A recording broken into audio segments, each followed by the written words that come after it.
Dorian Yates is a 6-time Olympia, incredible physique at time, and he basically destroyed all of his competitors.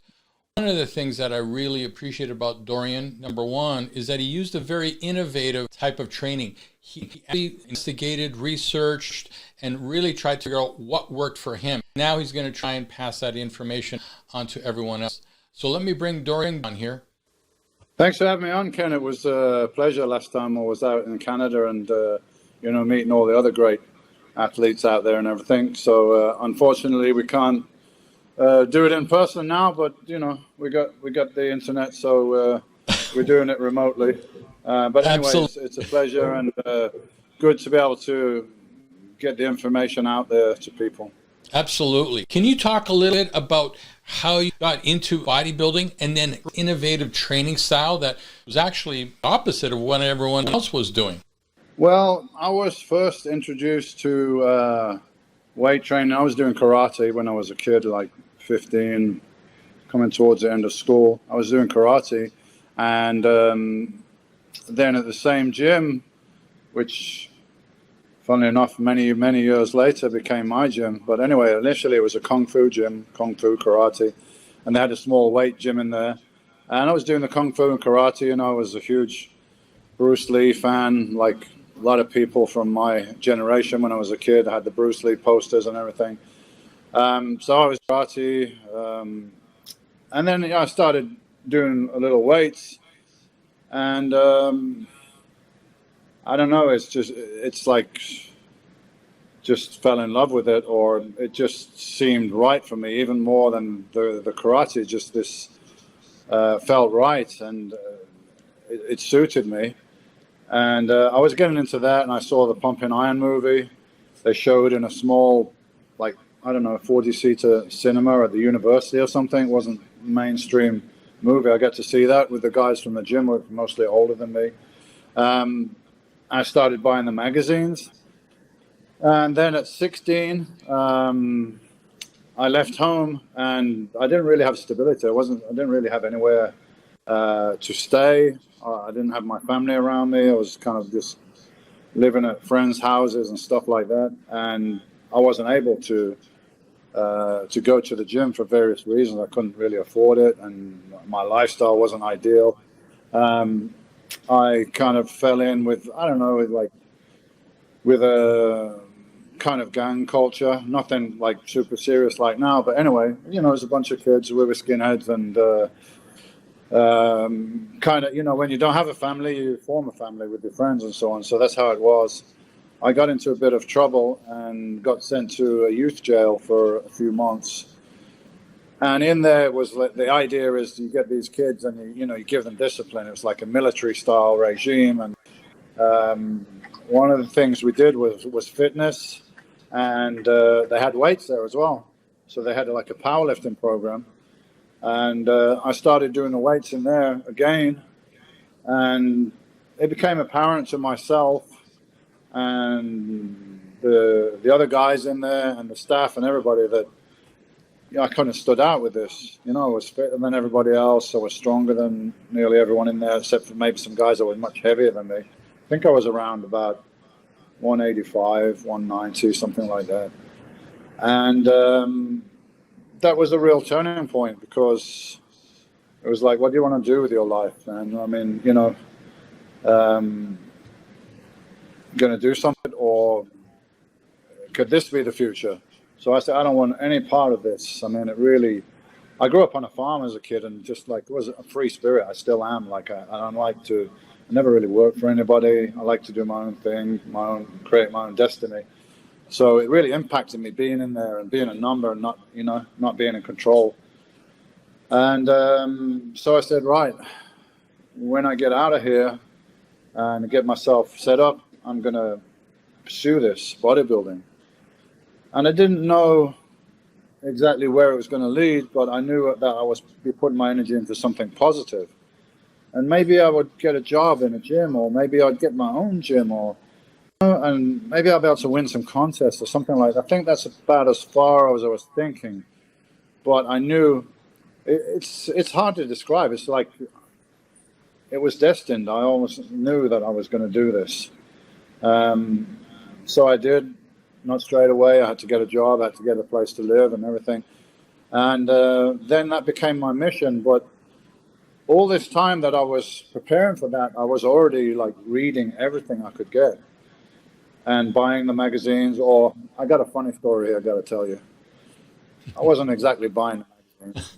I didn't have money to buy the magazine. So there's a newsagent. There's a bookstore in England called W.H. Smith, and I used to go in W.H. Smith and read them, and then I just like walk out with it, right? So many years later, not so long ago, about 5 years later, I did a seminar, and we had a documentary movie and all this stuff, and I told this story about taking the magazines from W.H. Smith, and about a week later arrived at the gym a letter from somebody at W.H. Smith with a £100 voucher in there to spend at W.H. Smith, and they said maybe you can stop pinching out magazines now. So I thought I'd throw that in there. That's a funny story. But anyway, I was just like gather as much information as I could, reading all these magazines, books. I bought books on nutrition, everything. I was just devouring all this information, and I think I was always a straight, like logical thinker. And I read this stuff by Arthur Jones and then Mike Mentzer about the high intensity training and the principles, what really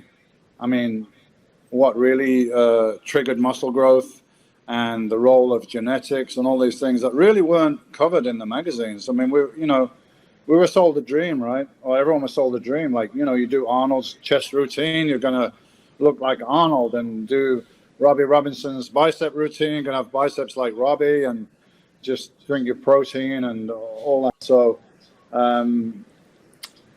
I found this information fascinating. And then I put it into action, and I was always very analytical. And I have kept a training diary, literally from my first workout. Every workout I've got logged down, all the weights, wow, everything, all the diets, supplements, and, later on in the professional career, the performance enhancing stuffs, which, is all part of it as a professional. So I logged it all down, and, I could see what was working, what wasn't working, because I had a plan, and if I changed something, I would just change one thing at a time and see if that was a positive or a negative. And, so I found that if I trained too often, or if I did too much volume, my progress would just come to a halt. And often I got overtrained, and then I'd take a week off and come back and then start growing again. So not only did it make sense in theory, it was working in practice. And I didn't know anyone else that was really analyzing, almost like my own experiment. I mean, I was keeping notes like a scientist would, like every workout, everything. And so that's how I kind of got this system from Arthur Jones with those machines and his principles, that was adapted by Mike Mentzer. And then I kind of adapted that myself with my own experiences and so on. And, Arthur Jones was a genius, but he wasn't a competitive bodybuilder, and he wasn't training competitive bodybuilders. So his routines were really brief and really kind of limited in the exercises he was doing, where as a competitive bodybuilder, you need to do a little bit more variety of exercises to fully develop all the muscles and the smaller muscles, the lateral head of the deltoid, the rear deltoid.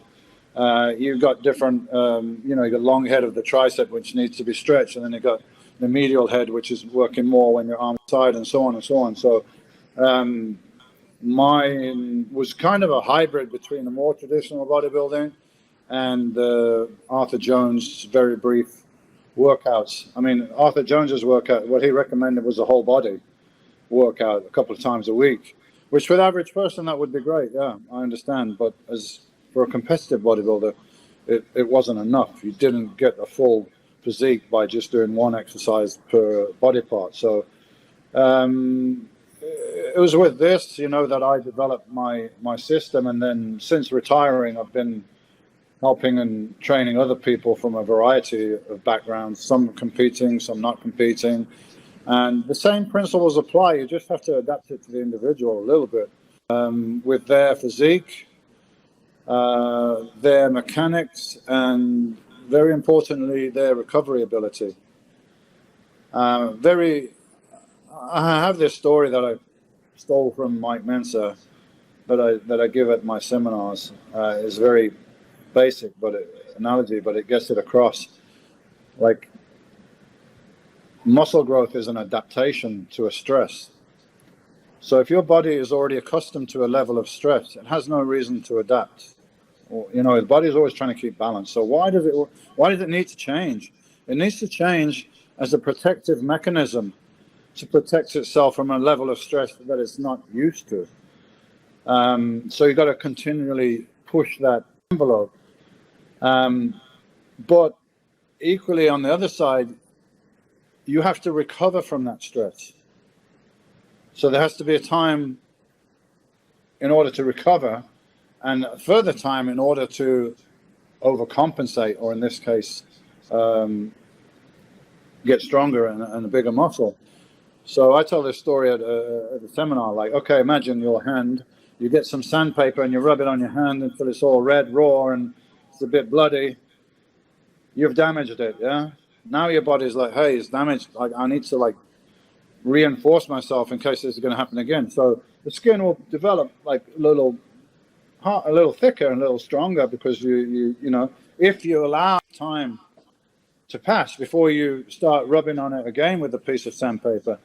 If it's a little bit red and it's not quite healed, and you just rub it again, you're not really getting anywhere. So it's very simplistic, but it kind of gets the point across to people. And it's very hard for people to grasp, it seems, that the intensity of the effort is the key factor, not the length, not the volume, because we always believe in, surely more is better.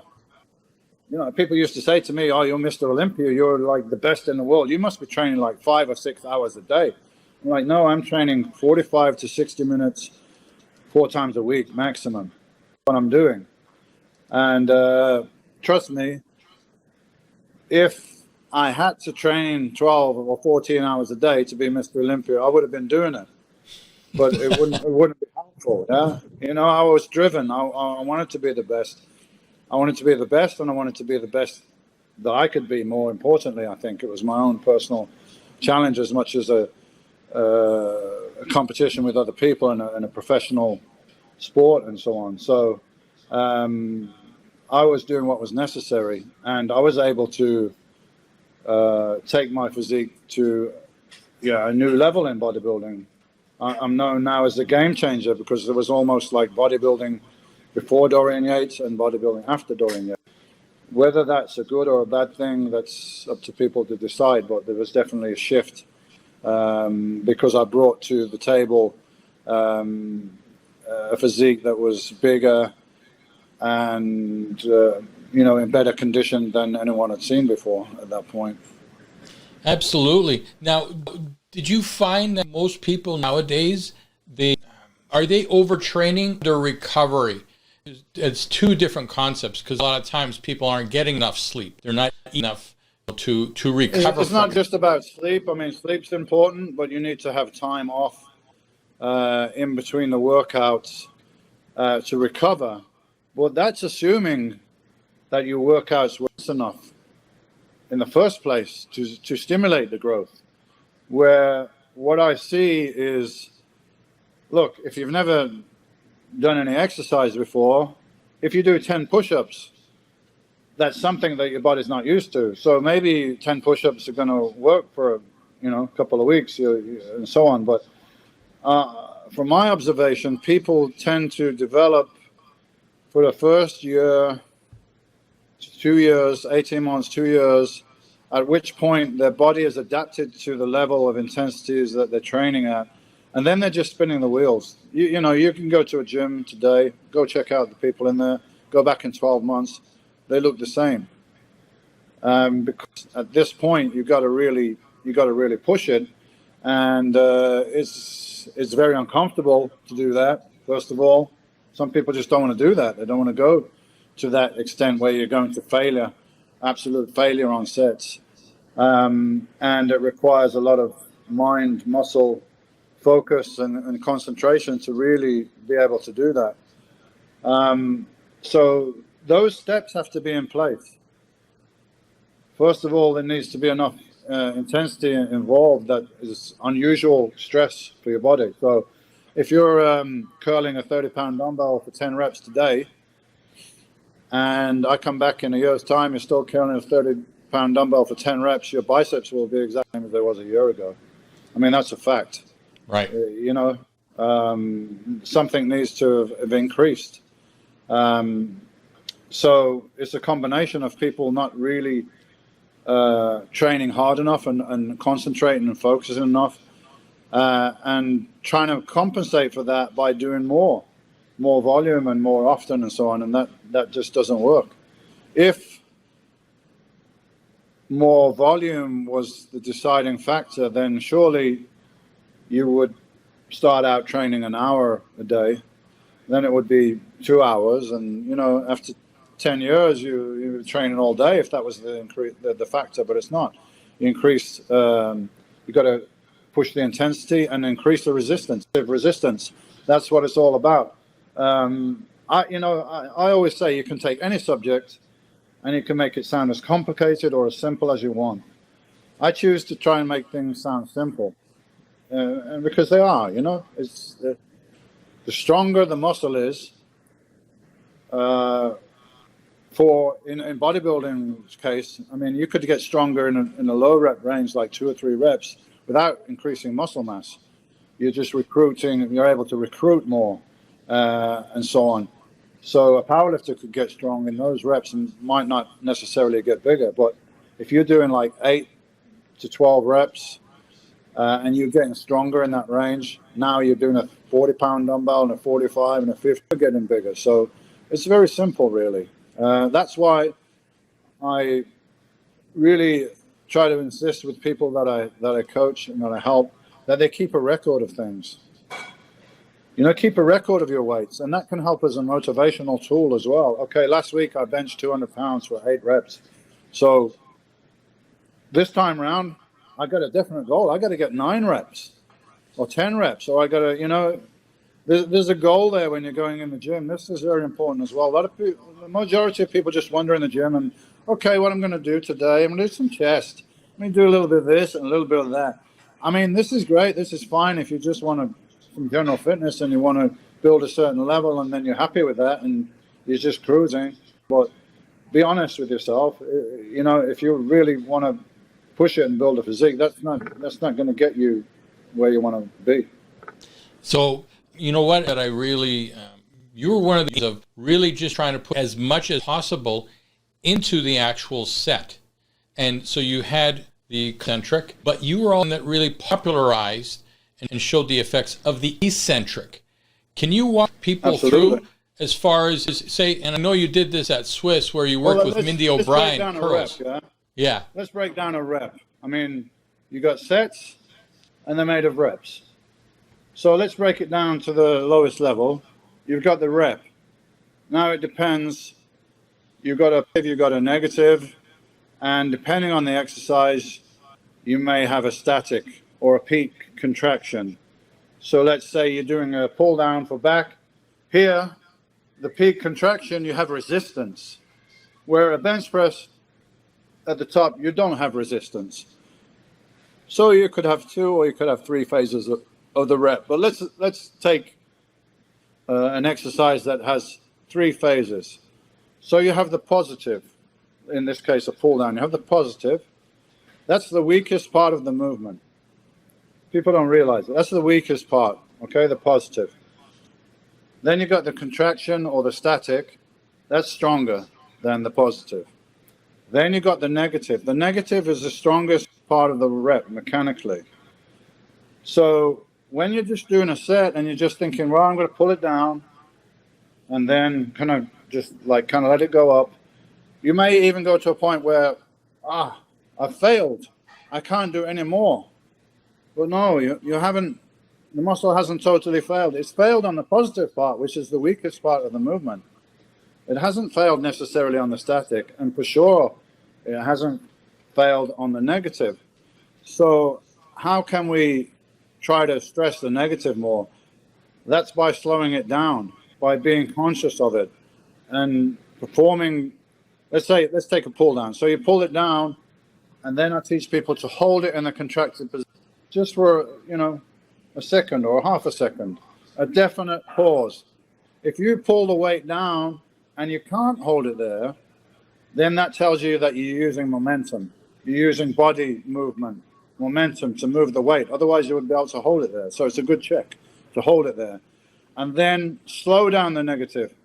Consciously slow it down. Feel it. Feel the muscle dragging to try and exhaust that part of the rep. So that by the end of the set, ideally, you should have exhausted all three phases of the rep. So it's only one set, but you've done a hell of a lot of work in that one set that you can't duplicate by doing more and more sets. Mike Mentzer used to have this saying. I pinch his sayings because they just get the point across so well. So if you had a stick of dynamite and you tap it with a pencil, isn't that going to explode? You can keep tapping it. You can tap it 100 times, 1,000 times. It's not going to explode. Why? Because the intensity of the blow is not sufficient to get the reaction. But if you hit it with a hammer one time, bang, you're blown to bits, right? So it's kind of like that, That's how I want somebody to do a set. And if you do it like that, you don't need to do a lot, because don't forget, we need to recover from that. So if we overdo it, we do too many like that, it's going to be very difficult to recover, and your nervous system is going to be shattered as well. So there's a balance, I'll do 1 or 2 sets depending on how the person performs, depending on that mind-muscle connection, where we're attempting to go to failure.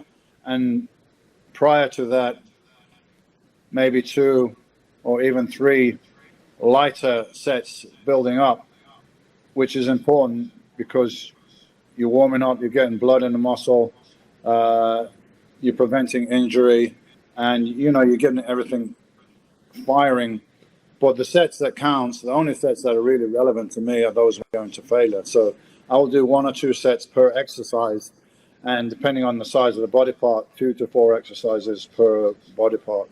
So what would you use, what exercises did you find most effective to say work the chest or the back? What are some of the exercises you found really working? Right. Well, again, I was always thinking and reading, and I got a lot from Arthur Jones as far as like what really is the function of the muscle. And his machines were, great. Like, they're hard to find now, especially the original ones, the earlier ones. They were great. So, the traditional exercise that we all start with, pecs, is the bench press. And, everybody's like, how much can you lift and how much can you bench press and all that stuff. So I found, I started doing with the bench, but I found it wasn't particularly good for me. I didn't have genetically great pecs. I didn't have those really low kind of pecs that Arnold had and Franco, and they just bench and the pecs are doing all the work. So I learned from Arthur Jones that a slight decline actually involves the pecs more, as far as like bringing the upper arm down and across the body, and takes away a little strain from the pec tendon, where a lot of people who had pec tears is actually on the flat bench press because it puts a lot of strain on the tendon. So I was doing decline press, incline press on a kind of low incline, because I found if I went too high, and unfortunately a lot of Olympic incline benches are set at an angle that I consider to be less than ideal because they're too high. Do you like about 20 degrees, 30 degrees instead of 45? About 20, 25 degrees I find is ideal. Is involving the pecs more than too much front delt movement. Would that be same for decline also, about 20, 30 degrees? Decline, yeah, a slight, doesn't need to be a steep decline. And flies at various angles. I did the pre-exhaust principle, which Arthur really promoted, and Mike Mentzer as well, where you do an isolation exercise first and a compound exercise afterwards. But I couldn't find a suitable, really isolation exercise. The dumbbell fly, technically it's an isolation exercise, but it still, to some degree, is involving the triceps. And then you have various pec deck type machines, but if you go very heavy on those, sometimes it can be hard on your shoulder joint. And cable crossover as well, I tried, and nothing really gelled, so I kind of like mainly went with those three exercises. I didn't do a lot of pressing, just because once my strength level got to a certain, just getting the dumbbells up and down became a mission and a possible injury risk in itself. So if it was pure pushing, I preferred to do it with the barbell and then use the dumbbell with the flies to get more range of motion and more stretch. With the back, I learned earlier on, reading the bodybuilding magazines, the myth was, if you have a wider grip, you get wider lats. But with a closer or medium grip, there's more range of motion with the lats. There's more stretch, there's more range of motion. Grip, the motion is very small, and it tends to maybe target the teres right at the top more than the lats itself. So I, in the end, settled on all close or medium grip exercises, and I was fortunate enough fairly early on to get my own gym, and I had a Nautilus pullover machine in there, which is just an amazing piece of equipment, the best piece of equipment you can get for your back, bar none, man. Now, why is that, and how do you do it properly? Because I see a lot of people not doing it right. The function of the lats is to bring the upper arm down and back, whether in an upright position or bent over. That's the function. And also, to get a full contraction in the lats, the spine has to be slightly arched. If it's rounded round like that, you're not getting a full contraction. So it's really important. Form is important on everything, but on the back, it's tricky because you're connecting through the arms mostly, through the biceps, and you can't see it. And if you're in the wrong position, your back's rounded, you're not going to get a full contraction. So I see very few people really training the back correctly. Going back to the pullover machine, it's from here all the way down. So on 180 degrees movements with the lats and bicep involvement. So every other exercise you can think of for your lats is really involving the biceps, apart from if you use a dumbbell puller over across a bench, that's involving the lats somewhat, or a straight arm pull down. But they can't compare to the Nautilus machine. And what you're doing with the pullover is you're pre-exhausting the lats again. So it's pure lats. There is no biceps involvement. So if you do pull downs or rows, as the bicep is a smaller muscle than the lats, it could be that the biceps are failing. They could be the weak link in the chain before the lats have reached 100%. So by doing the isolation first and exhausting the lats with the pullover machine, then going to the pull downs and the rows, you're going to get more out of it because the biceps are going to be fresh when you go to the pull downs, and the lats are going to be already pre-exhausted. So then I'll get more out of the pull downs. So I always started with the pullovers. Then it would be like cross grip pull down. I started out using just a regular lat machine. And then later on, I had a relationship with the Hammer Strength company, which interestingly was started by Gary Jones, who was the son of Arthur Jones. Yeah. And the mechanics on the machines were great. So there was a pull down that kind of came out a little bit, swung out, so you get a little bit more motion and stretch, and back. That would be my second exercise, nearly always. Of course, I'm talking about in my professional career.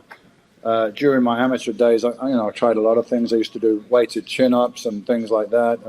But slowly, I kind of process of elimination got down to these exercises. Then I would do bent over rowing, which I would do either with a barbell, which I did in a slightly different style, which eventually became known as the Yates row, because I was doing it with the body more upright rather than bent over parallel to the floor. So this put the lats in a mechanically stronger position.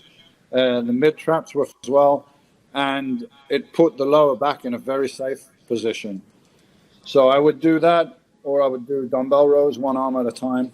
Now you also used a reverse grip, where you did with. I did until I got injured. I tore my bicep doing that, which I wouldn't say it was totally down to that grip. It was more the fact that I was training too heavy near to a competition, which is a lesson I learned. I used to be like pretty much in competition shape, like 6 weeks out, and I was still trying to like push the off-season poundages, which became too risky and really of no benefit, because at that point you're not going to build muscle. You just don't have enough calories and so on. So I coach people to kind of cruise in a little bit, back the stuff coming into the contest rather than trying to go up. So after that, I switched to the overhand grip.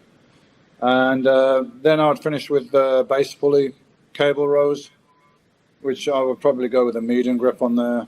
I also like occasionally the hammer strength seated row, which you could do one arm at a time. So they were the main basic exercises. And I would finish with deadlifts, which I would do from kind of mid-shin level, so that I would keep the tension on the back all the time rather than putting it on the floor and then, the legs and the glutes and the kick in for the initial lift. So I wanted to keep the tension on the back and keep the injury risk to a minimum. And at the end, when, all the lats and everything are totally exhausted, I got more out of it from a bodybuilding point of view. Obviously, if you're a powerlifter and talking about lifting poundages, then it would be a different approach. But this was purely bodybuilding that I was interested in. Now, for your legs, you also came up with something very unique, and I haven't heard anyone else talk about it. You did the legs instead of the squat, and you had really good rationale behind that. I started out in early 80s. So, Tom Platz was the man, right? And I love Tom Platz with his energy and his intensity and his passion. That's something, you just don't see that anymore. I like to think that I had that in my career, but I don't think you really see that in people's passion for training and pushing their limits physically and mentally. You just don't see that anymore. And, Tom Platz had these legs that looked like they were from another planet. Never seen anything remotely like that before. And he was said, look, you just got to squat. You're not going to get legs without squat. And I went to the gym, and the power rack was the altar that everyone prayed at, and everyone was squatting, and how much can you squat and everything. So I started out squatting. But after about, I think it was 18 months, 2 years, I wasn't training that long. I had a tear on my right hip, which eventually I had to have surgery on. And I went to the hospital for surgery. They measured everything, And actually I had one leg it's not that unusual apparently, but I had one leg that was a little bit shorter than the other one. So when I was squatting down, my hips were tilting. So there's more pressure on one hip than the other one. And that's when I got the injury. And, I tried to persevere. I tried to go back to squats, but I kept getting problems. So I'm like, look, I don't have a choice now. I need to try something else. So I was using the leg press, or I was using a squat on a Smith machine where I could position myself, and I could move my feet, and I could get the bar very upright stance, so I wasn't leaning forward. And I found I could do that, and I built up some pretty good poundages on the Smith. And I was going like ass to the floor fairly close stance. So it was all quads. And, I won 6 Mr. Olympia titles without using squats. So I'm not saying that squats are not a great exercise. And they're the toughest exercise in the book, man, if you do them properly. But for me, for my structure, they weren't working and they became an injury risk. And I'm sure, I have a little wear on my L5, but it's not too bad. And I'm sure that if I had squatted my whole career with the kind of poundages I would need to do, I would have much more problems with my back and my discs and so on. Unfortunately, I don't have any. So, it worked out for me. You also mentioned before that you could work the legs doing leg press without the peak, and therefore better. Is that correct? Can you say that again, Ken, please?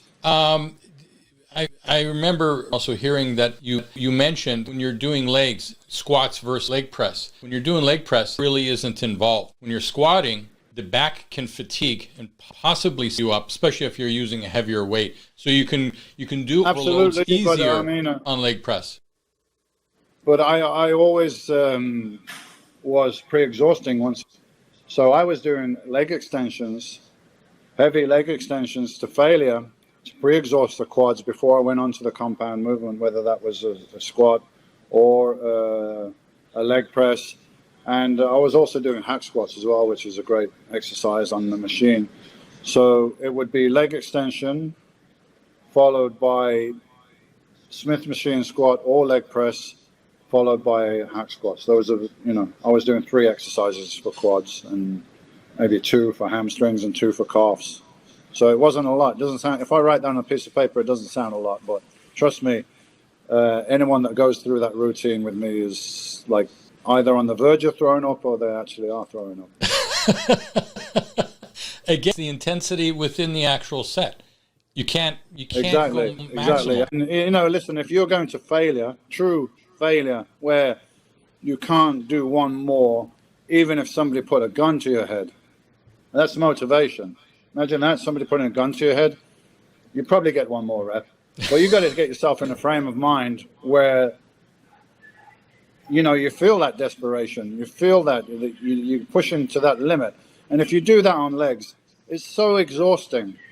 The biggest muscles in your body, your quads and your glutes, and you're going to failure, it's absolutely exhausting. And you just, one set will blow you away. And that's all you need to do, after you're warmed up, of course. Now, the main bodybuilder using this style of training was yourself, Mike Mentzer, KCV, that they would try and push themselves, as hard. Did you chance to train with Mike at all, and what was that like? I did train with Mike. Of course, I grew up reading everything that I could with Mike Mentzer, and he's somewhat of a hero of mine. And I met him in Venice, California, when I went out to do photo shoots. I think it was 92. I trained with him in 92 and a little bit in 93. And he said, "What are you doing?" I said, "I'm doing this." And, each exercise I'm warming up. Then I'm going to failure. And then I'll up the weight by maybe 10%. And then I'll do another set to failure. So I'm nailing it twice just to make sure the job's done, And he was like, "Well, I got all this feedback from all these clients I'm training in the gym. And, I realized when I was competing, I was probably doing more than was necessary. So I suggest you cut back even more and just basically do one set on each exercise to failure." And so I did that. I cut back even a little bit more. And, I was already either Mr. Olympia or just got second in the Mr. Olympia when we met. So, I was already very advanced. But I do believe cutting back a little bit more allowed me to, advance even more. And that's because of the recovery. We see this in power where the stronger you become, the more time that you actually need to recover from those workouts, just because it's so hard on the nervous system. Absolutely fantastic point, which is flies in the face of everything that we were told when we started training. I mean, I used to read the Weider magazines, and it was like, okay, beginner's chest routine or beginner's routine, 3 or 4 times a week. Intermediate routine, 5 times a week. Advanced routine, 6 times a week. And it just got to be more and more. And here's the thing, you start training, you can do more and recover. You can make mistakes and recover because you are not able to generate that amount of intensity or force. So let's say you start training and you're squatting, for argument's sake, you're squatting 100 pounds for 10 reps. And years later, you're doing 300 or 400 pounds for reps. So your muscles that are moving the weight have got bigger and stronger. But your nervous system is the same nervous system that you had when you started training. So it's easier for an advanced trainer to overtrain than it is for a beginner, because a beginner simply can't exert that force. And they don't have that mind to muscle connection that you get over time, over repetition. You get this where you're able to switch that on. And I believe that's really where the anabolics come in, because as people get more advanced, they get to a point where they can't really recover from the work being put out. So that's where the anabolics come in, and that's where they can be useful, if you like that term. Well, I think the anabolics, they prevent you from overtraining. There's a, you're always they'll speed the recovery. State. Yeah. You'll get to a point where you're plateauing, because if you try to do more, you just can't recover from it, and your body's like, hey, it's up. I'm not going to keep doing this, and so you just can't recover. You reach a plateau. So that's when you got a higher hormone level, you're able to recover more quickly. If you don't, sit on your couch watching football, popping Dynaball, and start growing muscle. You gotta put the stress on, and they're just going to help you to recover from it. That's all. Now, when you were getting ready your next time, Mr. Olympias, what did your nutrition look like off season and then also on season? What portion of carbohydrates, proteins, fat did you find effective for yourself? Well, I would, with protein, around somewhere between 1 and 1.5 grams per pound of body weight. And then, now I would advise people to take in more fat than I was probably taking in back then, because we were like, fat is bad, which is somewhat of a myth we know now. Fat's a useful source of energy, and it has many roles to play in the body, and hormone production and absorption of vitamins and so on. So the protein will be like maybe up to 1.5 grams per pound of body weight. And then the thing that really, sliding scale, the thing that varies will be the carbohydrate, because carbohydrate is just energy. It's just energy production. Convert to glucose, gives you energy. So the protein level and the fat intake would stay the same, whether it was off season or getting ready for a contest. So the variable factor would be the carbohydrates. And I had a fairly fast metabolism, and the more muscle you build, obviously, is like putting a bigger engine in your car. The more fuel it requires, even if it's just ticking over. Right. So the bigger I got, the more energy I required in terms of carbohydrate. So I would say I was, in the off season, at least all carbohydrates to protein. So I was probably taking like 800 grams of carbs in the off season, up to 800 grams. And then getting ready for a contest, I might start on about 600, but I would increase my activity levels through kind of low intensity cardio, like simply like fast walking or stationary cycling. And I wasn't trying to like blast it for cardio fitness necessarily, just really calorie burning without interfering and putting more stress on my body and interfering from the recovery from the weights, which is the prime thing. And then it would be a matter of just gauging it every week, every 2 weeks. Maybe I'd drop a little bit more carbohydrates just to keep the weight loss consistent. I would have an initial weight loss in the first 2 or 3 weeks when I dropped my carbohydrates, because I would be losing water. So I would lose quite quickly the first few weeks. I might lose 10 or 12 pounds in the first 3 weeks, but it's not all body fat, some water. And then it would be like, I would probably average 2 pounds a week going into the contest. So it was a steady loss, some calorie deficit from carbohydrate reduction and some increase through the activity. I used to do 45 minutes on a stationary bike or fast walking, like twice a day, once in the morning, once in the evening, getting ready for a contest. And, I'd practice the posing and stuff as well, which that would also burn calories.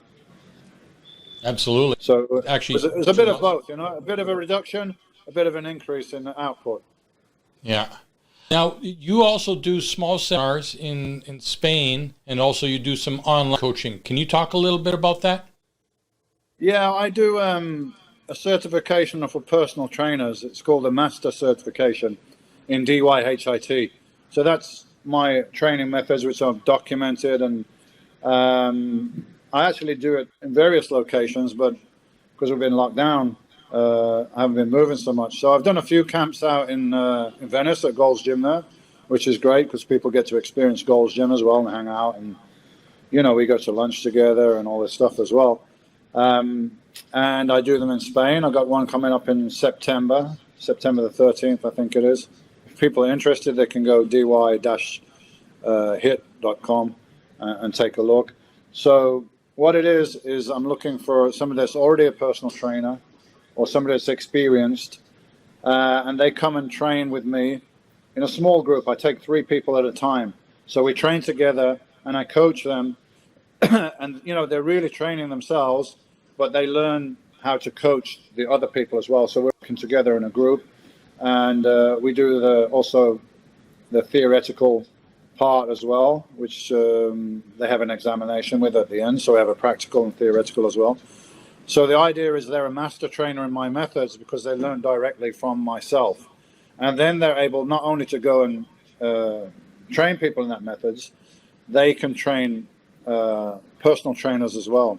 So it's like a level down. So that way they can actually make revenue and make whatever they pay me, make that back and hopefully more. So it's a master level certification. And I got about around 40 guys now around the world, from all over the world, that have come to train with me. Wow. And had that experience. And great time training hard together and the fun, and people become friends with the other people on a group and all that stuff. So it's a great experience. I have fun as well. So I do that, and I have an online training platform where I help people remotely with their training, with their personalized nutrition plan, whether they want to gain weight, lose weight, whatever it is. That's called DY Academy. And I have a wide variety of people on there because HIT training, as I say, you've got to adapt it to the individual. You don't have to be a competitive bodybuilder to do this. If you want to change, and the term bodybuilder is confusing sometimes for people because they think, well, bodybuilder. But anyone that wants to change their physical experience is a bodybuilder. Their physical appearance is a bodybuilder, right? Because how can you change your appearance? You can lose body fat and or build muscle. You can't change your skeletal structure. So if you want to change the way you look, you want to get leaner. People talk about this, I just want to get more toned. But what does this mean, this term toned? It's just a nonsense term. It means you've lost body fat and you've built muscle, so you look firmer. You might call it toned. But it's all bodybuilding. So I have from, ladies that want to lose weight and want to look better and want to look firmer, to guys that are doing competitions. So I just adapt the training and the diet to the individual. The same basics always apply. We're human beings and we've got muscles in the same place Just some people have different mechanics. Maybe they have injury problems. Maybe they have different goals and different recovery abilities and things like that. So I kind of figure that out with the people as we go along and adapt and get to an ideal regime for them. That's fantastic. Great way of learning. Basically, it's in the actual gym, which is the best learn instead of just strictly theoretical. Really appreciate you putting that type of information. Because it's not a lot of people that are utilizing the type of training. They're still thinking that more is better. And we're seeing that. And unfortunately, we're seeing it definitely with the anabolics that has gotten, you were part of this panel in 2016. Well, everybody it's a culture now, right? Everybody wants a shortcut. And the anabolics have always been around. I mean, they've been around before I got involved in the sport. They've been around definitely since the Mr. Olympia, the conception of Mr. Olympia, which was mid-60s. They've probably been around since, in some primitive form, since the mid-50s. I'm not sure. I'm sure testosterone was around. I mean, testosterone was used by the Nazis in the Second World War. Yeah. For their soldiers in the SS to make them more aggressive and so on. So, I mean, that's how long testosterone's been around. So it's new. But when I was coming up, it was a little bit more underground. It wasn't something like in the mainstream of the public. And it was guys that were using it that, they were fairly serious. They were powerlifting or they were bodybuilding. They wanted to compete. Now it's everybody looking, for a shortcut, right? They've gone mainstream. You got guys in the movies want to get in shape for a role. You got guys in hip hop. I mean, you can see who the guys are. So it's become mainstream. And just like girls want to get breast implants or, Botox or something like that, guys are looking at it like that. It's just a shortcut, cosmetic shortcut to where they want to be. And I'm not judging anybody. It's up to the individual what they want to do. So guys are just taking steroids and, they're getting some results, obviously, because they're going in their training and they got high hormone level. But they don't really know how to train properly and they don't really learn because they're getting some quick results. They're not getting the best results they could get, but they're getting results and it's made people lazy. And, people just don't want to be uncomfortable these days. They don't want to look. For me, this was, in my day, it was a badge of honor.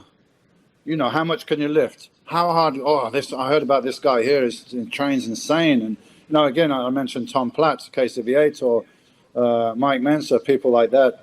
The culture has changed. I don't know about power or weightlifting, and maybe it's totally different. But in bodybuilding, the culture has changed, and I don't even really see anybody debating that much about how to train or new methods of training or anything. I don't really see anything. No one's really kind of pushed it or even talked about it. I really appreciate you continuing to get this because, again, more is... But put effort into the actual set.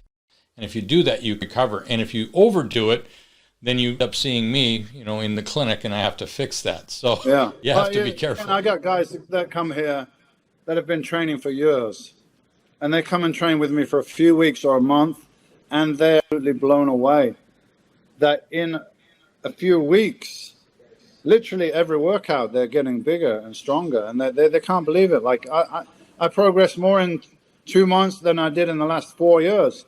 Yeah, because you're doing it right now, but they just didn't know. And even oftentimes people read something or they watch a video, but they still don't really get it. They don't get it right. So sometimes hands-on is the only way. I got a guy now who's training with me, Gabriele Andrulli. He got second in the Mr. Olympia in the wheelchair category, and he's been with me now for 2 weeks. It's like literally, workout is getting visibly bigger, and it's amazing because he wasn't able to push to that level on his own. Now, you talked a number of times as far as the mind-muscle connection. What is that, and how do you create that? Some strategies in order to learn on to do that. I think you have to, it's a kind of a visualization process. So I would always take time before I went to the gym. It doesn't need to be a lot of time. It could be 5 minutes. First of all, you should be keeping a record of your workouts. So let's see what we did last time. And okay, I did 8 reps with 200 pounds. Okay, today I want to do 9 reps. Let me visualize how I feel in the gym, how I'm going to, push and get that last rep. And it's important to understand somewhat the function of the muscle. And you visualize it stretching and contracting against the weight. And it's a form of meditation almost. Because what's meditation is like you're focusing on one thing, whether it's your breathing or it's a spot on the wall or something, to the exclusion of everything else. So when I'm in the gym and I'm feeling the muscle stretch and I'm feeling it contract against the weight, I'm in there. I'm the muscle. And nothing else exists. I don't know anything else.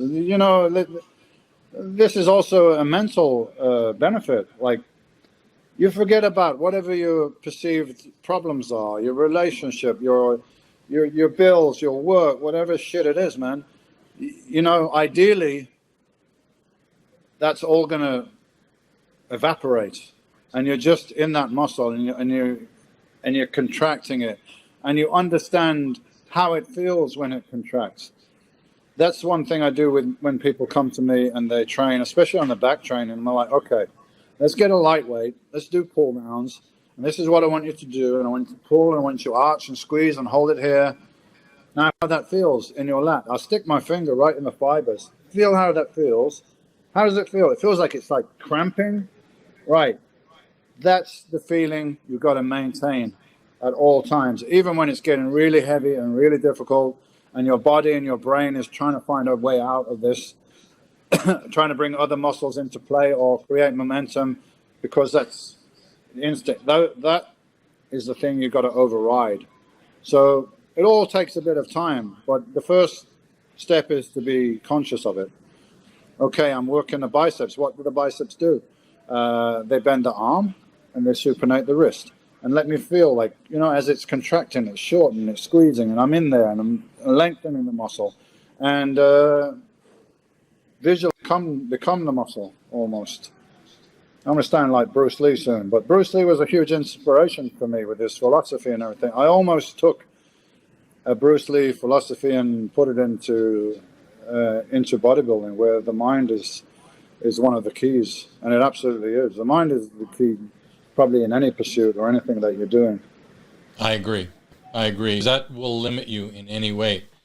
Dorian, thank you so much for spending time with us and your knowledge, your wisdom, your experience, invaluable to a lot of people. Man. And I know that changed a lot of people. And definitely reach out. Next time I do Swiss, definitely have you up and see if we can also set up a certification day for you here. You can take people through. That would be great, yeah. If we can do I do a week in Toronto. Yeah. So if you're in Canada, then you can, it's a long way to come to Spain, over in Europe, and travel at the moment is difficult and all that stuff. So it would be great if I can do one in Canada. I haven't done one before. I've done it in the US, but Canada, no. So definitely, let's talk about that. If we get the Swiss conference on, we coordinated so it all happens in the same week. That would be awesome. Thank you so much, and I look forward to it. Swiss Live. If anyone wants to know more about my training methods, then DYHIT or DY Academy, you can go there. You can look at my blogs on DY Nutrition. I've got my nutrition company in Europe, and we're coming to States and Canada as well. So DY Nutrition, I have a lot of blogs on there about training, different body parts, and my approach. So all those sites you can find more information, and of course you can find me on Instagram as well, and Facebook.